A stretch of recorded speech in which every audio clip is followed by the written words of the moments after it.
You're listening to the Time to Level Up podcast. I'm your host, business life coach Andrea Liebross. I help women in business commit to their own growth personally and professionally. Each week, I'll bring you strategies to help you think clearly, gain confidence, make your time productive, turn every obstacle into an opportunity, and finally overcome the overwhelm so that you can make money and manage life. Let's create a plan so you have a profitable business, successful career, and best of all, live with unapologetic ambition. Are you ready to drop the drama and figure out the how in order to reach your goals? You're in the right place. It's time to level up. Let's do this.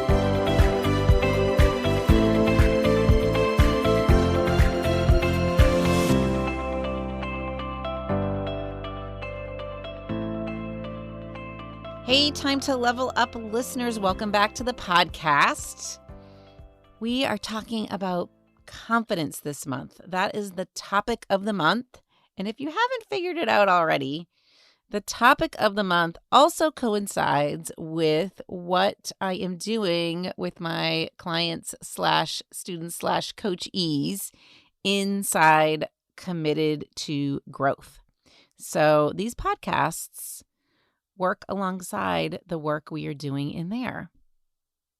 And the work we do in there really just, I like to say, 10x's what we are talking about on the podcast. It's one thing to listen to the podcast. It's another thing to really explore and do work around the learning from the podcast. When you actually sit down and assess what's going on in your own world, because, these concepts are great and you can walk away from listening thinking, yes, that's totally true. But then what do you do with it? What do you do with it? That's the question. So that's the kind of work we do inside the Committed to Growth program. And we tackle it from lots of different angles. We tackle it from true coaching. We tackle it from getting input from our community, and we tackle it from a whole library of coursework that goes along with each topic. Anyway, that is not exactly what I wanted to do to start the podcast. I wanted to tell you a few other important things before we dig in. Number one, I am going to be sprinkling some client words, client audio throughout the next few podcasts, because as I have said before, my clients say it better than I can say it because they are saying it in their own words in live time. And often I think that is what we relate to even more than specific teaching on a topic, right? When we can hear someone in their own words explain what they're going through or how they've dealt with something, it's way more impactful than reading it in a book. So I will be sprinkling client stories into the next few podcasts. Okay. And let me know, do you like that? Do you not like that? I'm curious. I love it, but I want to hear from you.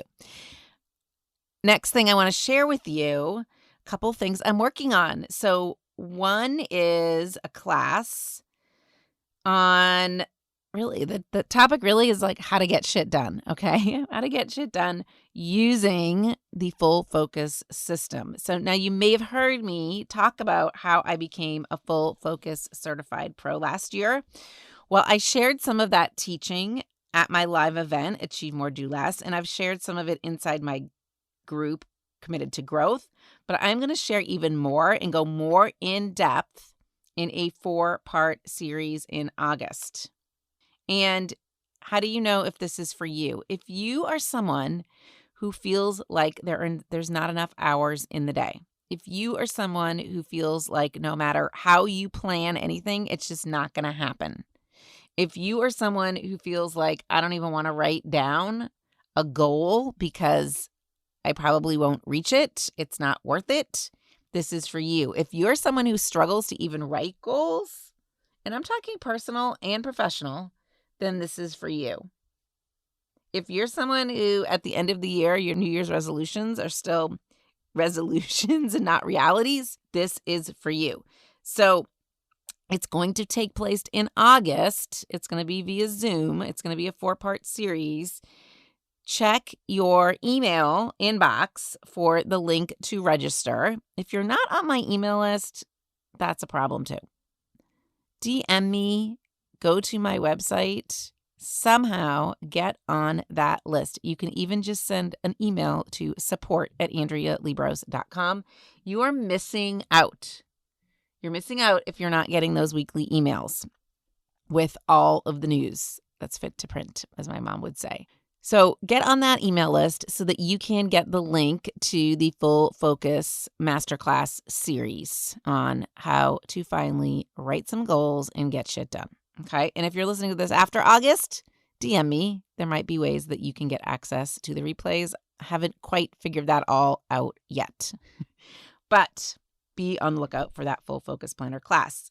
And I'm also working on something that's specific to business. So that is also going to come out in emails. Get on the list. Email me at support@AndreaLiebross.com to get on my list. Because if you are a business owner, you are going to want to know about what I am creating for businesses specifically. All right, now let's dig into today's topic. You ready? So confidence. I have been thinking about ways in which lack of confidence shows up for me and for my clients. Or even we could call it lack of trust in themselves, or ways in which the real issue is confidence, but we call it something else. And if I go back to my definition of confidence, that being your willingness to feel any feeling, I see a strong resemblance to vulnerability. Okay. And I also kind of explored this from the angle of intimacy. One of the coaches I follow, Jody Moore, has been talking a lot about intimacy and how intimacy is tied to vulnerability. And then how in an intimate relationship, oftentimes we feel that intimacy is tied to vulnerability, but yet we don't have the confidence to be vulnerable and to say what we're really thinking. So that is really why this vulnerability word and confidence, and they all started swirling around in my head. So of course, I went to the queen of research on the topic of vulnerability, Brené Brown, and I went and looked at some of her teaching and learning. And although she doesn't really use the word confidence as it relates to vulnerability in her research, she chooses the word courage. I think having confidence takes courage. So I see the connection to vulnerability and confidence via courage. So in today's episode, I'm going to explore with you 4 of the ways that Brené has identified is how we try to avoid and protect ourselves from vulnerability, which are very closely related to 4 ways we avoid doing the harder thing and situations in which we might say, I just wish I had more confidence, but I don't. Really what you're saying is, I wish I were okay with being more vulnerable, but I'm not. And I'm going to share with you a client example of each. All right, here we go. So Brené talks about how we try to avoid and protect ourselves from vulnerability, okay? Or like I said, I might say avoid doing what you wish was the thing you would do if you had more confidence. And most of us use some of the same techniques. So here is number 1. Number 1, the first way we try to protect ourselves from being vulnerable is what I like to call, and what she calls, foreboding joy. So it feels safer to wallow in a sad or gray state rather than being happy and risking sad. Okay, so think about this. You could be super happy if you did what you wanted to do, but you also could be sad if it doesn't work out.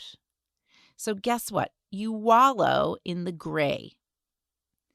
So while it's true that disappointment might be more disappointing if you were coming from a starting point of happy, It's really not a good strategy if you want to experience love or belonging or clarity, to feel like you have to be worthy of love or belonging or clarity.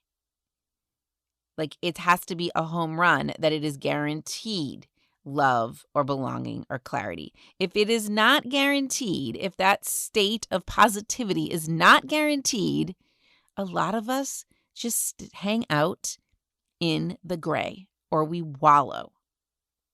Okay. And if this is the case, you're going to end up giving up all the joy in your life or clarity just to make your potential down or sad or quote unquote fail a little less down or sad or a little less hurtful if you did quote unquote fail, which I think isn't really true. So here's a client story. My client is the CEO of a family-owned business, and she's the second generation of this family-owned business. Her dad was the founder and is still part owner, but more than 10 years ago, he passed on the reins of the business to his daughter. So at this point, she has had 10 plus years of CEO experience, and the company is still afloat. It is still possible, profitable and possible. And the only reason I am inserting the word still and not just saying it is profitable and afloat and thriving, the only reason I use the word still is because of the doubt that she has in being vulnerable in communicating with her dad about her confidence in the business and communicating with her dad about how their business relationship feels to her. And she's asked for coaching around creating boundaries on what she would like and wouldn't like his input on at this point, 10 years after she has taken over CEO. And she's really kind of afraid to have this conversation with her dad for fear that it will steal joy away from their father-daughter relationship. And their father-daughter relationship right now is great. So it is in the positive. She'd love to say to him, hey, Dad, I don't need your input on all this business stuff, but she's afraid his feelings will get hurt. And then that will impact their father-daughter relationship or even just their business relationship. But here's the thing. What if she was vulnerable and actually told him that? Told him that she was having a hard time communicating what she would like their business relationship to look like for fear that it will jeopardize their father-daughter relationship. Okay, which at this point is what Brene calls joyful. Notice, if she could create the confidence and be willing to feel a little vulnerable, she has the opportunity to create even more clarity in her life, even more joy, and even strengthen their relationship. Okay? But she needs to be vulnerable and saying, hey, Dad, this is really hard for me to have a conversation around what she calls boundaries. I like to call it our manual, or about what our relationship should look like, or I would like it to look like at this point in our business. She's got to be a little vulnerable in saying that, and she's hesitating. But by hesitating, she's stealing away her own joy. So what does lead to joy? I think really what leads to joy is recognizing all the opportunities that are currently available to you to create even more joy. And then being a little vulnerable and having the confidence to go after greater joy. All right, so that was number one. Foreboding joy is a reason where we avoid being vulnerable and having confidence to do or say what we really want to do, for fear that it will steal away joy, when in fact, it actually could give us more. Okay, moving on to number two. The second way we avoid being vulnerable is vulnerable, or i.e. lack of confidence, is that we allow perfectionism to get in the way. And so I am including this. Shout out to my client, Rebecca, who asked for a little discussion around perfectionism. So we use perfectionism, I think, as a shield when we mistakenly believe that if we can just be perfect, or if what we are creating is perfect, we will avoid the painful feeling of shame that might, and I say might, because it is not a guarantee, that we avoid someone possibly saying they don't like things, or possibly saying we could have done something differently, right? We just don't put our work out, and we wait. So we wait it out until we think it's perfect and can guarantee that everybody will love it. Okay, now there's two things wrong. There's a bunch of things wrong with this line of thinking. Number one, we get the word guarantee. We can't guarantee that everybody will love it. There are no guarantees around what other people will think or say or feel. This kind of goes back to that analogy I have shared with you before, that you could be the juiciest peach on the tree, but if someone doesn't like peaches, they might just not like you. So it could be the most perfect whatever, and if someone doesn't like it, they just won't like it. Okay, and perfect is all in the eye of the beholder. And here's another problem with this line of thinking of perfectionism. If we'll never really be perfect, and if we wait, we might sacrifice relationships or opportunities that might never come back to us. Okay, so we actually are sacrificing relationships, opportunities, other people in our lives if we wait to put something out that's perfect. So, client story. I have a client who is working on launching a second business. Okay, and this isn't just any little business. Okay, this is like going to be a big multi-million-dollar business. She is working with a team to help her who've launched products before. Like, this is their gig. Okay, this is what they do. She's working with them to create a website and an app and social media. There's even a prototype around this product.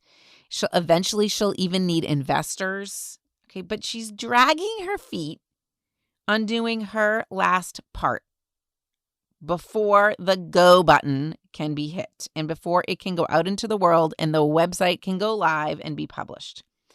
Why is she avoiding and dragging her feet? You know why? Because it might not be perfect and she might get some bad feedback. So she and I had a whole coaching session around this, and it took a lot of digging to figure this out. She told me she didn't have enough time. She told me she was the only one in the world that could do this last step. But when it really came down to it, she's dragging her feet because she is afraid that it might not be perfect and she might get some bad feedback. But here's the thing. She also might get some great feedback. And she might get some not so great feedback. And I actually challenged her and said, you know what? Maybe the best thing is that you do get some this is not so great feedback. And then you'll know what you need to improve on. You're actually delaying this process of even making this product even better by trying to get it right the first time, by not putting it out in the world, by waiting until it's perfect. It's never going to be perfect. I guarantee with something like she's creating, there's going to be multiple iterations. Okay? So she's not only missing out on the opportunity of getting great feedback, she's also missing out on the opportunity of getting feedback, whatever kind, which might help her improve the product. Okay? And here's another thing.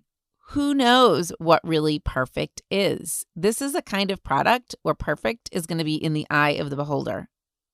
Okay. And actually, that's kind of the greatness of the product. I know you guys are all kind of curious what this is. You just wait. I will share it with you. But by adopting this perfectionism kind of thinking, okay, she is delaying progress. Now, if she could be more vulnerable and just get out the B- work into the world, not wait around for the A+, she's done this, she has actually become empowered. Okay? She's become empowered to grow even further. She's become empowered to get her part turned in, the product portal and social media turned on, and this new venture out into the world. Okay? What needed to happen in our discussion, in our coaching call, is that she had to realize that in order to not wait for perfect, she had to have a sense of self-compassion and a sense of worthiness, that this product was worthy of being out in the world, no matter what it looked like, that she was worthy of being the creator and inventor, which is a little scary. Like she somehow had a little bit of an imposter syndrome. Like, who is she? Okay.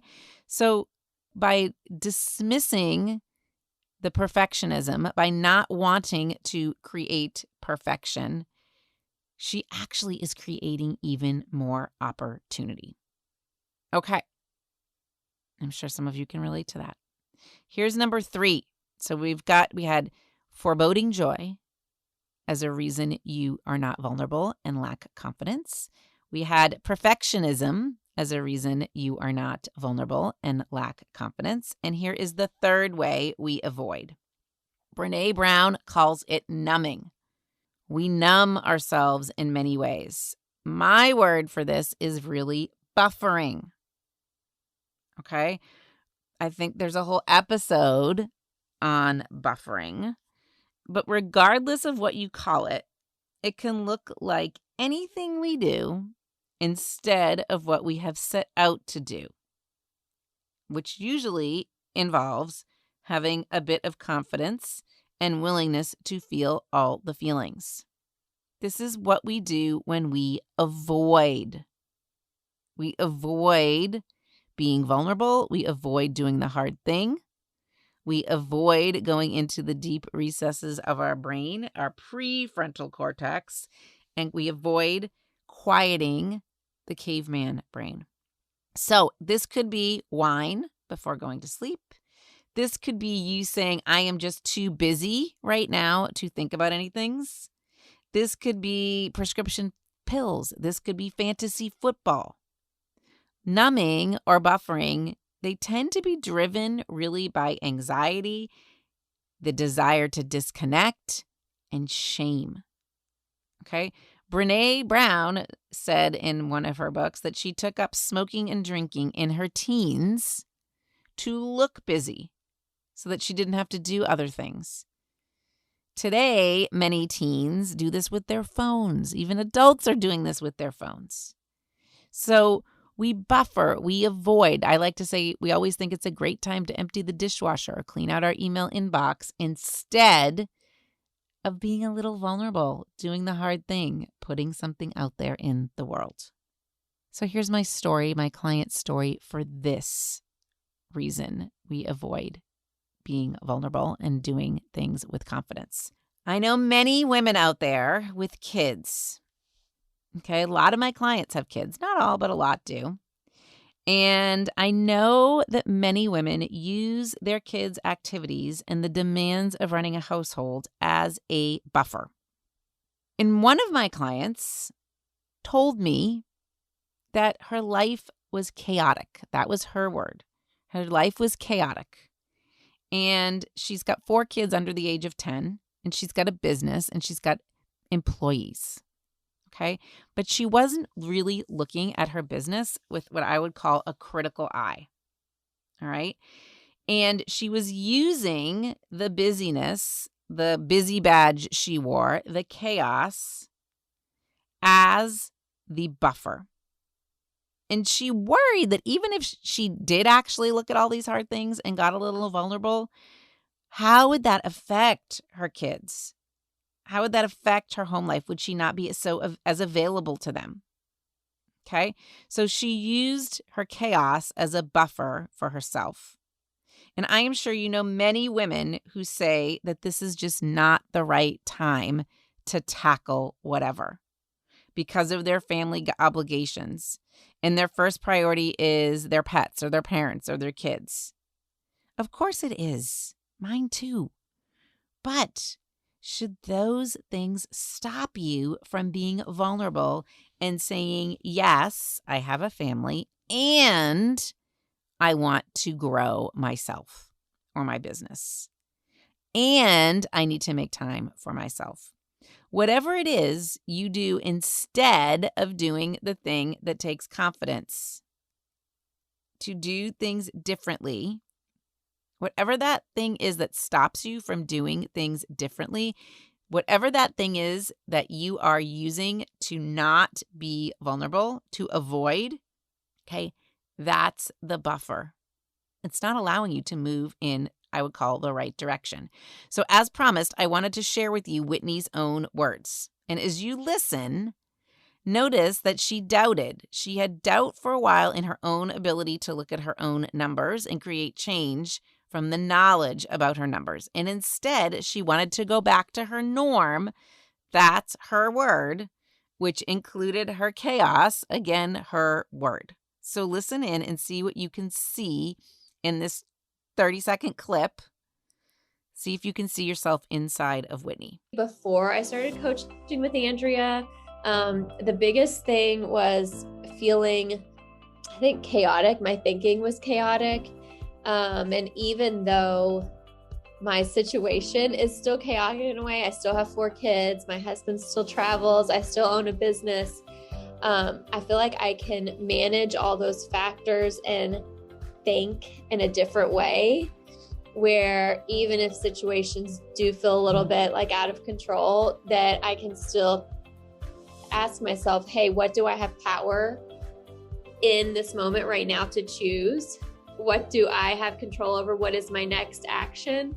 And so that's been probably the biggest benefit to coaching and the way that Andrea has taught us to kind of think through situations.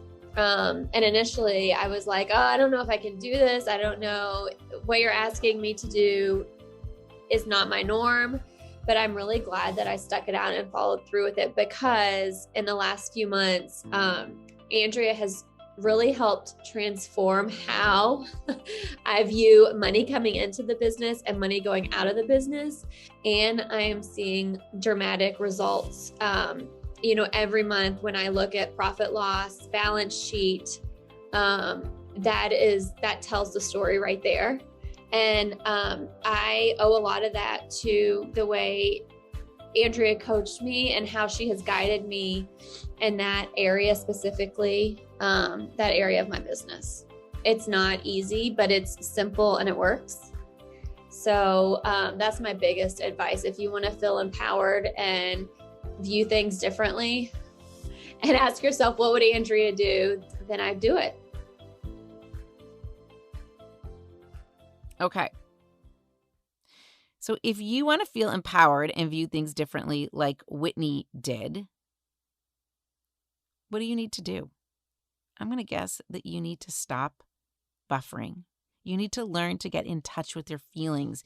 You need to stay mindful about your numbing or buffering behaviors. And you need to learn to deal with the discomfort of hard emotions.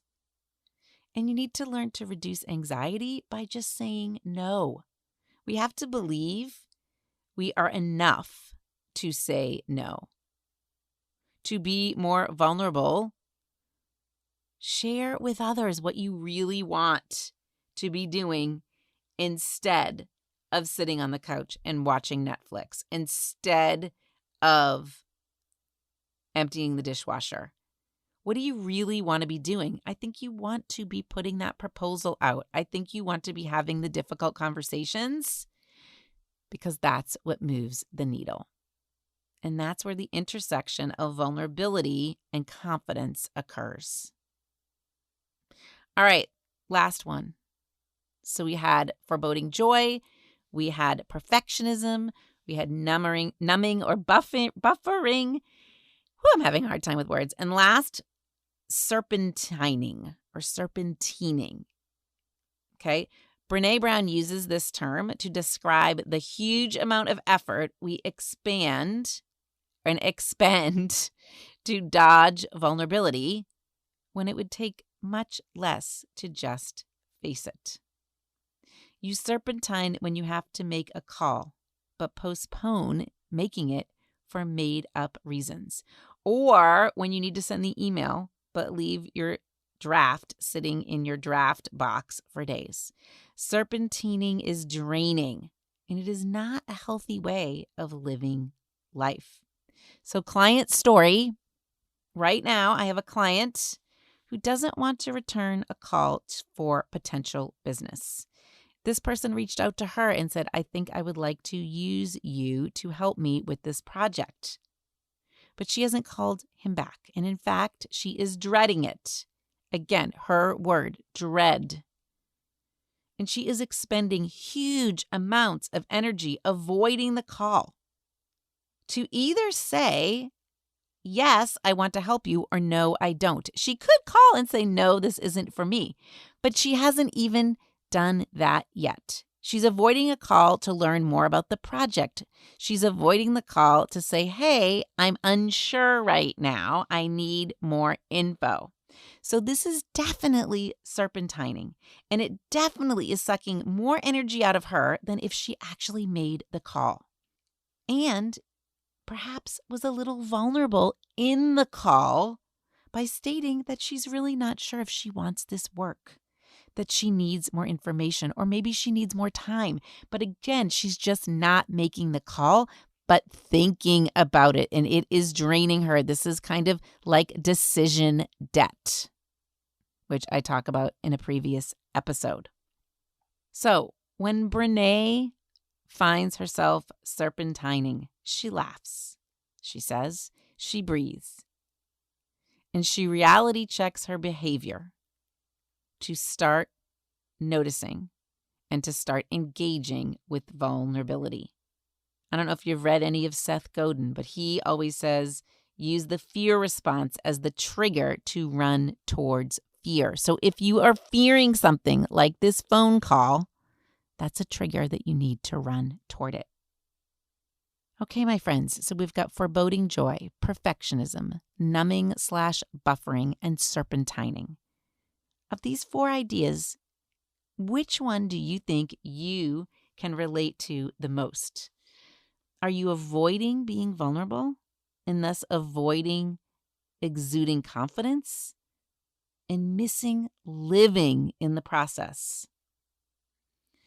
Coach with me. Write down all the things that you wish you would do.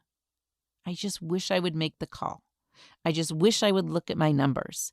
I just wish I would finish up my part of this project so it can go out into the world. What is it? What do you wish you would do? And then assess, why are you not doing them? I would bet that vulnerability is playing a role. Okay. If this is resonating with you and you really want to 10x this kind of learning, if you want to dig a little deeper and uncover what's really going on and discover how you have the power to change it, to create a life that aligns with who you want to be, to live up to your full potential, to make things happen in your own life that you never ever thought were possible in all aspects of life, financial, professional, relationships, marriage, parenting, career. Do you see how vulnerability plays a role in all of them? If you want to learn tools that work across all facets to create the you that you want to be, come join us inside Committed to Growth.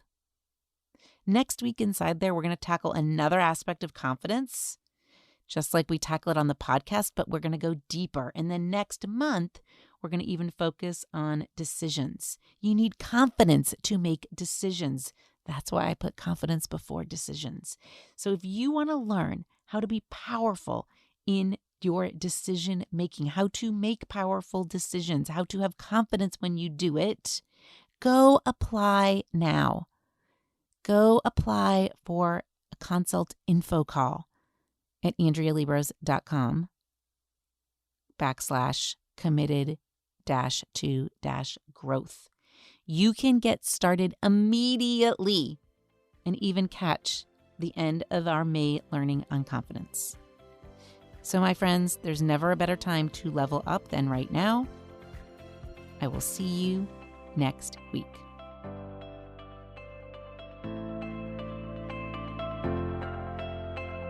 Thanks for listening to the Time to Level Up podcast with me, your host, Andrea Liebross. If you know someone who could benefit from listening to this episode, I encourage you to take a screenshot and share it with them. Okay, now what about you? You've listened to the podcast, and if you now know that you're ready to upgrade your life, upgrade your business, upgrade you, then stop being only a listener and start being a liver, living that upgraded life. Head over to my website and schedule a call.